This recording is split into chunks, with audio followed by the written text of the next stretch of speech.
மதுரை மாவட்டம் பாலமேடு அருகே வங்கி மேலாளரை விரட்டி பட்டா கத்தியால் வெட்ட முயன்ற சம்பவத்தின் வீடியோ வெளியாகி பரபரப்பை ஏற்படுத்தியுள்ளது. மது போதையில் பொதுமக்களை அச்சுறுத்திய சுல்லான் மீது போலீசார் எடுத்த நடவடிக்கை என்ன?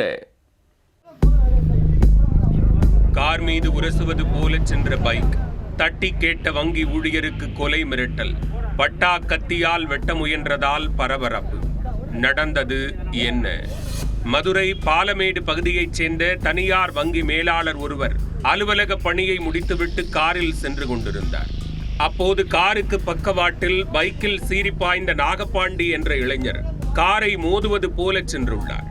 இதனை தட்டி கேட்ட வங்கி மேலாளரிடம் நாகப்பாண்டி வாக்குவாதத்தில் ஈடுபட்டுள்ளார். என்னிடமே வாய் பேசுகிறாயா, நான் யார் தெரியுமா என கூறி ஆத்திரமடைந்த அவர் தான் மறைத்து வைத்திருந்த பட்டா கத்தியை எடுத்து வங்கி மேலாளரை விரட்டி சென்று வெட்ட முயன்றுள்ளார்.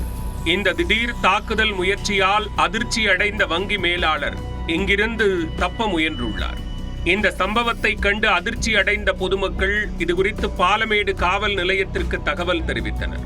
உடனே அங்கு சென்ற போலீசார் நாகப்பாண்டியை பிடித்து அவரிடமிருந்த பெரிய பட்டா கத்தியை கைப்பற்றினர். முதற்கட்ட விசாரணையில் நாகப்பாண்டி மீது ஏற்கனவே குற்ற வழக்கு நிலுவையில் இருப்பது தெரிய வந்துள்ளது. தற்போது காவல்துறையினர் அவரை காவல் நிலையம் அழைத்துச் சென்று தீவிர விசாரணை நடத்தி வருகின்றனர். மது போதையில் பட்டா கத்தியுடன் பொதுமக்களை அச்சுறுத்தும் வகையில் அரங்கேறிய இந்த சம்பவம் மதுரை பாலமேடு பகுதியில் பெரும் அதிர்ச்சியை ஏற்படுத்தியுள்ளது.